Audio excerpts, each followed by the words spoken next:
তোমরা আগের ভিডিওতে দেখেছিলে সোনুরা জামরুল পাড়তে গিয়েছিল আর সোনু সাপের বইয়ের কাছ থেকে পড়ে পায়ে খুব আঘাত পায়। চলো এরপরে গল্পে ঠিক কি হতে চলেছে দেখে নিই। দেখলি তো, তোকে বারবার না বলেছিলাম, তুই কথা শুনিস নি তো। আস্তে আস্তে আয় আয়, এখানটাতে বস। আরে সোনু, এইভাবে হেঁটকে আসতেছিস কেন? আর সারা দুপুর কোথায় ছিলি? আমার কাছে শুয়েছিলি, তারপরে কোথায় চলে গেলি? ও পিসিমণি, জানো তো দাদা জামরুল গাছে উঠেছিল আর একটা সাপ দেখে ভয়ে পড়ে গেছে, পায়ে খুব লেগেছে। ঠিক হয়েছে, আমাদের কথা যেমন শুনিসনি, পড়ে গিয়ে ঠ্যাংটা খোঁড়া হয়ে বসে থাক, বাড়ির ভেতরেই বসে থাক।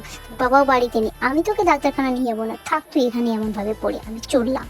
আরে সোনু, কেন গাছে উঠেছিলে? আর গাছের উপরে সাপ ছিল? হায় হায়, সাপটা ভাগ্যে তোমাকে কিছু করেনি। তুমি এখানে বসো, আমি তোমার মামাকে ডেকে আনতেছি, ডাক্তারখানা যাব। দেখলি তো ভাই, তোকে ওই জন্যই না বলেছিলাম, তুই তো আমাদের কথা শুনিসনি। এবার দেখ কত কষ্ট হবে, ডাক্তারবাবু কত বড় বড় ইঞ্জেকশন দিবে, কত ওষুধ দিবে, এবার কত কষ্ট হবে দাঁড়া। আর 1 মাস তো পুরো রেস্টেই থাকতে বলবে, তখন তো গাছপালায় ওটাও বন্ধ। হ্যাঁ দাদা, কত বড় ইঞ্জেকশন দিবে? আমাকেও যখন শরীর খারাপ হয়েছিল না, আমাকে ইঞ্জেকশন দিয়েছো, তখন তো তুই বলেছিলি খুব ব্যথা লাগবে।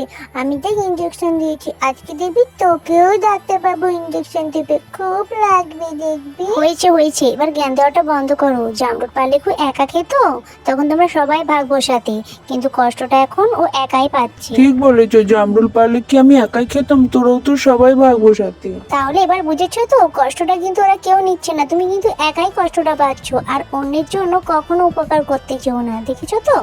চলো, তোমার মামা চলে এসেছে। শোনো, আস্তে আস্তে করে আমাকে হাতটা দাও তো। হ্যাঁ ননির মা, ওকে আস্তে আস্তে করে ধরে নিয়ে এসো, আস্তে আস্তে করে গাড়িতে বসাও তো। হ্যাঁ দাঁড়া মামি, আমি আস্তে আস্তে করে উঠে যাওয়ার চেষ্টা করতেছি। ও, আমার মনে হয় পাটা ভেঙে গিয়েছে, আমি তো পা ফেলতেই পারছি না। হ্যাঁ, তোর গাছে ওঠাটা কম হয়ে গেছে, আর একটু উঠলে তারপরে পুরোপুরি ঠিক হয়ে যাবে। তুমি আর বকো না, ওর মাও ওকে বকেছে, তাড়াতাড়ি করে চলো তো। ওই তো ডাক্তারখানায় চলে এসেছি। এই শোনো, মনে হচ্ছে না আজকে ভিড় কম আছে, চলো তুমি ওই চেয়ারটাতে চুপটি করে বসো তো। হ্যাঁ তোমরা এখানে থাকো, আমি ওই দিকটাতে দেখতেছি ডাক্তারবাবু কোথায় আছে। শোনো, ডাক্তারবাবুকে কিন্তু সবকিছু বলবে, তোমার কোথায় কোথায় ব্যথা লাগছে, কি হচ্ছে সব বলবে। কার কি হয়েছে বলো? এই যে ডাক্তারবাবু, আমাদের সোনুর গাছে উঠেছিল, গাছের একটা সাপ দেখে ভয়ে পড়ে গিয়েছে, পাটা ফেলতেই পারছে না, দেখুন তো একটু ভালো করে। গাছটা কি খুব বড়, খুব উঁচু ছিল? আর কোন পায়ে লেগেছে? এই যে এই বাম পায়ে লেগেছে। বাকি খুব যন্ত্রণা হচ্ছে। ডাক্তারবাবু, গাছটা কিন্তু খুব বেশি উঁচু নয়, ছোটর উপরে ছিল। দেখি তো পাটা, পাটা কি খুব ব্যথা লাগছে? এখানটাতে ব্যথা লাগছে? না না, পা ভাঙিনি, তবে হাড়টা একটু সরে গিয়েছে। আমি ব্যান্ডেজ করে দিচ্ছি, আর একটা ইঞ্জেকশন আর কয়েকটা ওষুধ দিলেই সেরে যাবে, তবে 1 মাস রেস্টে থাকতে হবে। শুনলি তো, 1 মাস রেস্টে থাকতে হবে, কোনো গাছপালায় ওঠা যাবে। শোনো, ভাগ্য ভালো যে পাটা ভাঙেনি, শুধুমাত্র পাটা মচকে গিয়েছে। ও মামি, ইঞ্জেকশন দেবে? আমি ইঞ্জেকশন নেব না। আরে তুমি যে খুব সাহসী বুদ্ধিমান ছেলে, আর এটা সামান্য ইঞ্জেকশন কি কেউ ভয় পায়? এবার 1 মাস পুরো রেস্টে থাকবে, একদম গাছপালায় ওঠা যাবে না। কি হলো, ব্যথা লাগলো?